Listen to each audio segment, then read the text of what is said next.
A mega-earthquake could swallow entire coastal cities. The world will fight over every grain of rice, every drop of water. A new pandemic, more powerful than COVID-19, is waiting to break loose. These are not lines from a doomsday movie. Not a conspiracy theory. Not another fear-mongering post on social media. This is a warning from a real, living prophet. A man once heard across Japan in a silence heavier than fear. Samudayun, a monk rooted in the ancient traditions of Buddhism, yet endowed with a gift the modern world struggles to explain. The ability to smell death, to communicate with unseen spirits, and to glimpse into the events that shaped the fate of humanity. He foresaw a global pandemic, years before COVID-19 existed. He predicted a political assassination that would shake the foundations of Japan, and it came true. And now, Samudayun speaks again. He warns of 3 catastrophic events, likely to unfold in the year 2025. With the potential to alter the course of human civilization. A mega-earthquake. A global food crisis. A new, unprecedented pandemic. But what makes Samudayun's prophecy truly terrifying is not just what he said. It's how he said it. He didn't declare these as fated disasters. He described them as consequences. Consequences of greed. Of forgetfulness. Of a way of life that has lost its moral compass. If you believe the future is an open door, then this is the moment to pause and truly look at what's approaching. Because we are not being punished by the universe. We are simply facing the harvest of what we've sown. And Samudayun's warning may just be our final chance to change direction. Part 1, the first catastrophe, the mega-earthquake and tsunami. The earth will scream from beneath.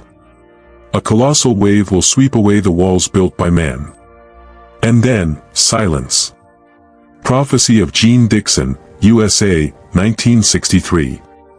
Long before Samudayun spoke his warning, many prophets, across nations, cultures, and centuries, had already seen the same vision. A global tremor. A monstrous wave. A modern deluge, born not of mythology, but from the rumbling of the earth itself. A warning echoed across time. Nostradamus, in Quatrain 1-46, once wrote, "From the deep ocean, a great wave shall rise. A major city in the east shall be swallowed by water." Edgar Cayce, known as the Sleeping Prophet, declared in 1941, "The entire western Pacific coast will be altered. The island of Japan will slide into the sea." And now, Samudayun, the monk from the land of the rising sun, speaks of the same thing. A mega-earthquake along the Pacific Ring of Fire, triggering a tsunami of unprecedented scale. East Asia, particularly Japan, will be the epicenter. 3 prophets. 3 centuries. 3 continents. But the same chilling message. This is no longer coincidence. This is a call from destiny itself. The final breath of Mother Earth. That's what Samudayun calls it. To him, 2025 is a critical threshold. A year when the repressed energies beneath the earth awaken, fueled not by fault lines, but by a human consciousness thrown out of balance. When mankind loses reverence for nature, the earth can no longer carry the weight of their hearts. He draws no maps. He offers no specific dates. But through his inner vision, he sees the earth splitting beneath coastal cities. Hears the thunder of waves not hitting beaches, but crashing against concrete towers, nuclear plants, and airport runways. What terrifies him isn't the disaster itself, but the arrogance of humanity believing it is untouchable. Science, shockingly, begins to agree. Geologists from Japan, the US, and Indonesia have echoed a similar concern.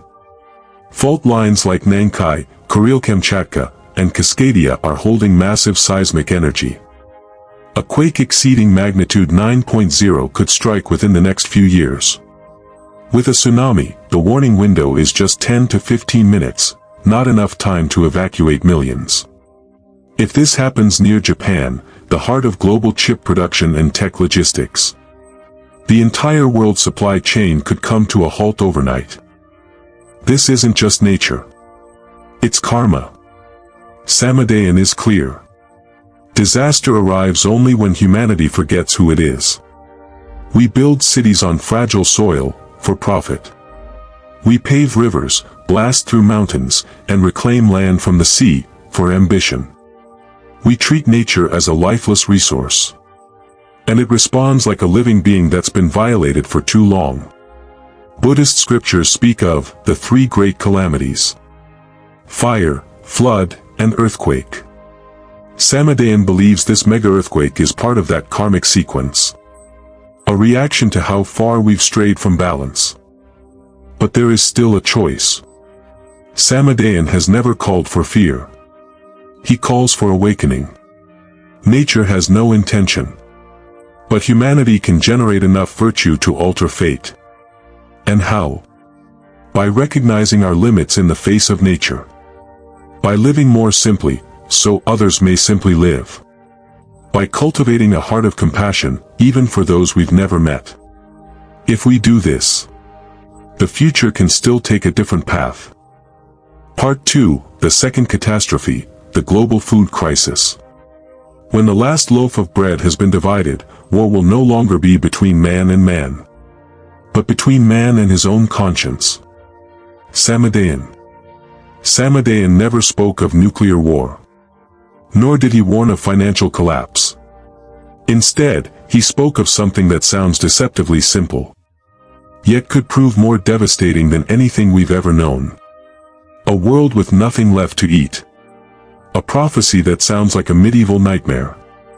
Yet it's already taking quiet form at the heart of the 21st century.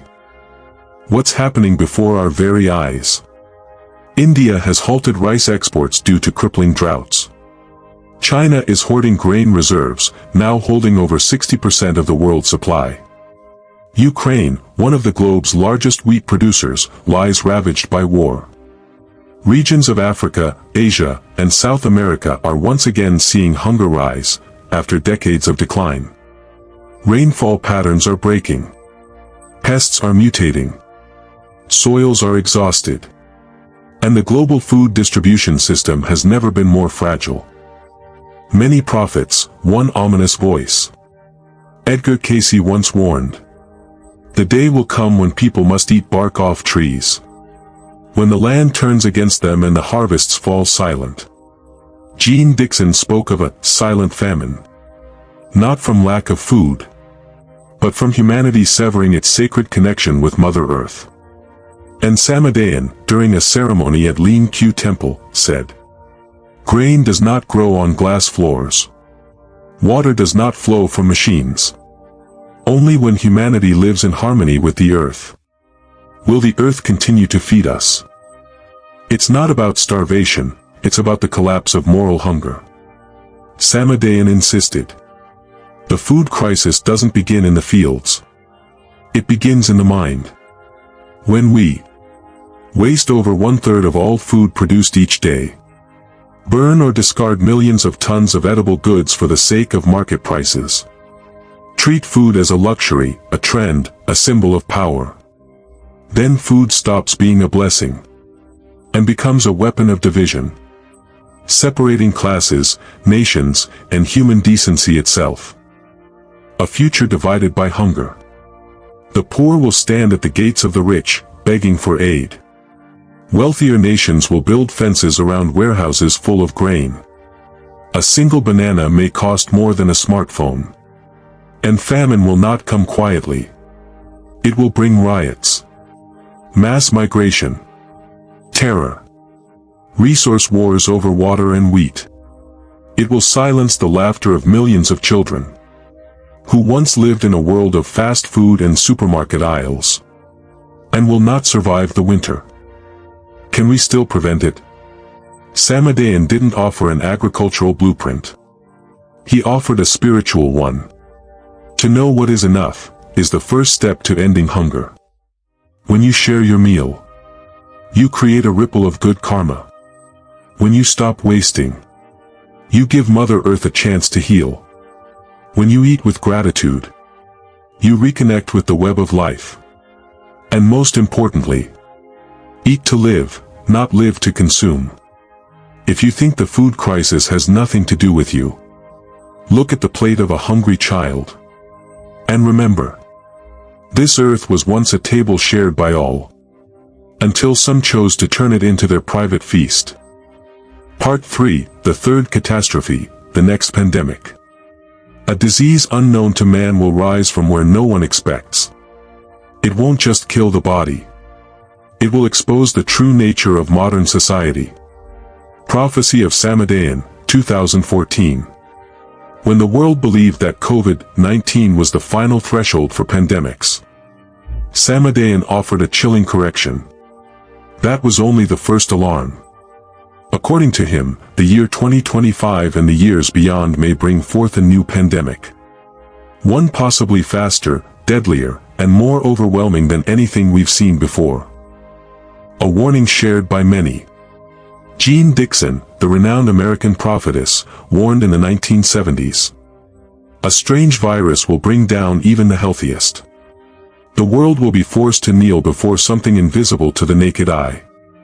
Nostradamus, in one of his most cryptic quatrains, described a strange plague from the east, spreading in one season. And not even kings shall escape it. And now, Samudayun, who predicted COVID-19 years before it emerged, speaks again of a mutated virus. Possibly man-made. Possibly the biological echo of karmic consequences. Waiting at the edge of our timeline. From prophecy to possibility, what lies ahead? Samudayun didn't speak only of physical death. He warned that this coming pandemic would strike not just lungs or blood, but consciousness itself. It will frighten people into retreating from one another. But in that isolation, the truth will reveal itself. What was once a prophecy is now supported by science. BSL, for labs across the world are studying pathogens with no known cure. Climate change is thawing ancient viruses, long frozen in Arctic permafrost.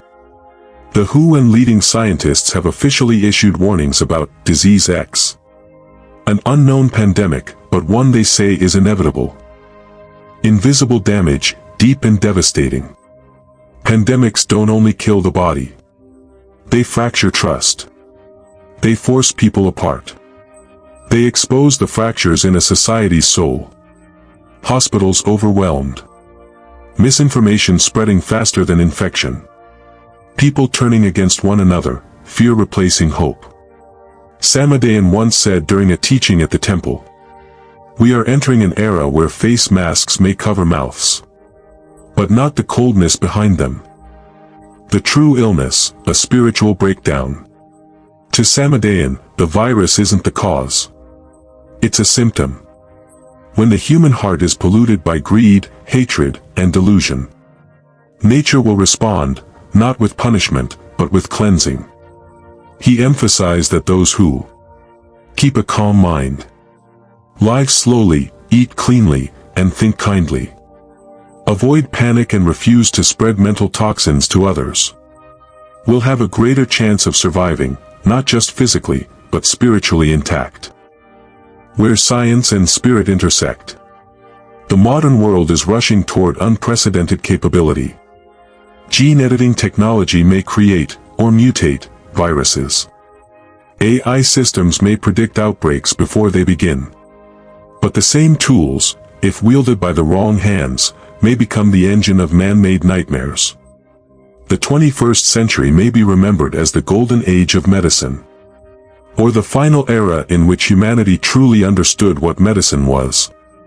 If the next pandemic comes, it may be the second test humanity receives. Or the last one. Viruses have no ethics. But humans do. If we choose to live for one another, instead of hiding from each other, then the virus will not be the end. It will be our opportunity to begin again. Samudayun. And once more, he reminds us. The future is not fate. The future is a reflection of the present. And we still have time, if we still have a conscience. Part 4, Can the future be changed? You can't stop the sea from rising. But you can choose to build bridges, instead of walls. Samudayun. We've just heard 3 harrowing warnings. A mega-earthquake that could tear open the earth and swallow entire coastal cities. A global food crisis that may drive humanity to battle over every grain of rice. A new pandemic, one that may not just attack the lungs, but the compassion between human hearts. But Samudayun did not come to spread fear. He came to offer a choice. The future is a mirror. If you don't like what it reflects, don't smash the mirror. Change the face you bring to it. There is no fate, only consequences. Time and again, Samudayun emphasized that the disasters he foresaw are not pre-written chapters of destiny. They are simply the horizon of the present. If the present remains unchanged, that horizon will eventually arrive. A storm may be brewing in the sky. But if enough people light a candle, the clouds may begin to part. Science can mark the date. But spirit chooses the direction, ***. Geologists can measure the pressure building underground. Meteorologists can predict failed harvests. Epidemiologists can warn of the next outbreak. But only the heart of humanity, the way we live, can determine whether these are inevitable outcomes, or simply warnings heard in time. We still have time, if we still have conscience. Samudayun never called for revolution. He called for personal realignment. If each person simply lives true to what is human within them, the world will heal on its own. So what can we do? Contentment, consume less. Stop destroying ecosystems for indulgence. Compassion, let kindness become instinct, not an act reserved for convenience. Awareness, return to the truth within, instead of chasing illusions outside. 3 teachings Samudayun left for humanity. 1. Nature does not need humans. But humans cannot live without nature. 2. Morality is not a luxury, it is the foundation of survival. 3. The future does not belong to the powerful, it belongs to those who know how to listen. Samudayun once said, "Sometimes, a single person choosing a different path is enough to save a million others." If you've come this far, if something deep within you is stirring, then perhaps you are that person. The one who begins with a small decision. To awaken. To listen. And to live as though every day matters for the future of humanity. The world does not lack prophecy. What's truly frightening is not which prophecy will come true, but that we were warned, and still chose to look away. Samudayun did not come to spread fear. He did not ask you to believe in miracles, nor to abandon your modern life. He came only to whisper one truth. Look inward, before the world forces you to change. A mega-earthquake. A global famine. A devastating pandemic. They may all be real, but they may also remain only phantoms. If humanity wakes up in time not to let them in, we are living in a moment between 2 heartbeats of history. On one side, darkness. A planet growing hotter. Human hearts growing colder. Psychological and political walls rising higher than ever. On the other side, a flicker of light. One person choosing kindness. One community daring to share. One generation brave enough to ask, what are we truly living for? The storm may come. But in every storm, the most important thing is not the wind. It's whose hand you choose to hold. If you've listened this far, know that you are not simply watching a video. You are a living piece of humanity. And every choice you make is a stone laid on the path toward the future. Live. As if the light you kindle today might become the flame that leads the world through tomorrow. If you believe that awakening can save the world, share this message. Not just as a warning, but as a quiet vow. I have seen. I understand. And I will begin the change within myself.